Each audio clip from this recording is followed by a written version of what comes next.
Hi, I'm James Brown. In case you missed it, this is the week that was at jamesbrowntv.substack.com. Age ain't nothing but a number.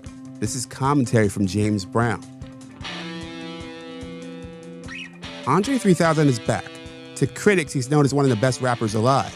But to most people, he's known for his massive records, like Hey Ya, as part of Outkast.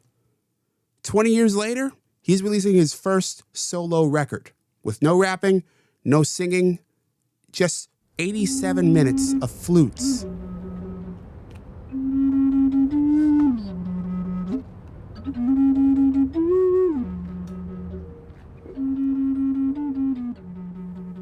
He told GQ last week, I think just in general, when it came to figuring out what we would do creatively and where my creative juice is coming from within Outkast, like there was a certain point where I just didn't know where else to go. You know, I didn't, like even now, like people think, oh man, he's just sitting on raps, or like he's just holding these raps hostage. Like I ain't got no raps like that. Like it actually feels, sometimes it feels inauthentic for me to rap because I don't have anything to talk about in that way. Like I'm 48 years old, and not to say that age is a thing that dictates what you rap about, but in a way it does. And like the things that happen in my life, like what do you talk, like I gotta go get a colonoscopy, like what do you what do you rap about? You know what I mean? Like my eyesight is going bad. Like I can't help but find myself fascinated and sad by the choice. I feel a little let down. I've been a fan of Andre since middle school. I saw myself in him. We're both oddballs. We're not captured by someone else's view of blackness. And we both made our living with words until now. That, for me, is the hardest pill to swallow.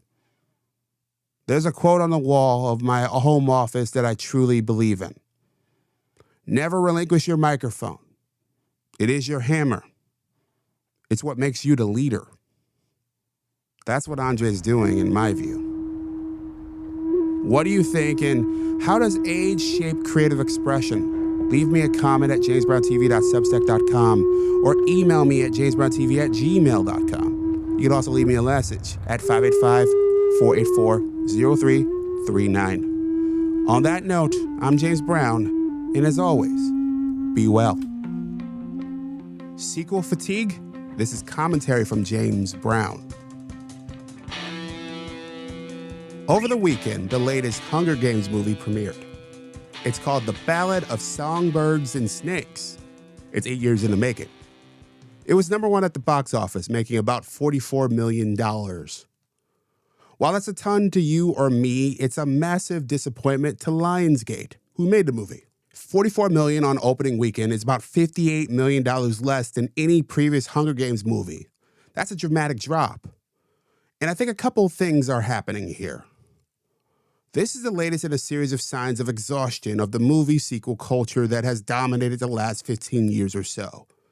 The movie studios have become so risk-averse that they plow hundreds of millions of dollars into second, third, fourth, and 18th editions of films over taking chances on smaller movies and ideas that don't come from an already established actor, director, or Barbie.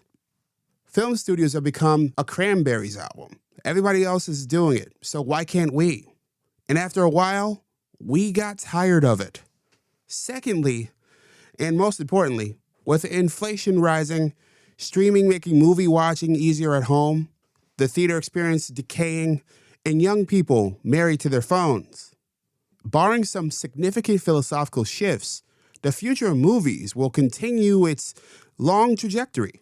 I believe it will look like Broadway, an elite activity made for and enjoyed by a few. What do you think? And are you tired of movie sequels too? Let me know at jamesbrowntv.substack.com or email me at jamesbrowntv@gmail.com. You can also leave me a message at 585-484-0339. On that note, I'm James Brown, and as always, be well. Don't be that person. This is commentary from James Brown. A survey company called Skyscanner asked about 2,000 people what are the most offensive things that people do on planes.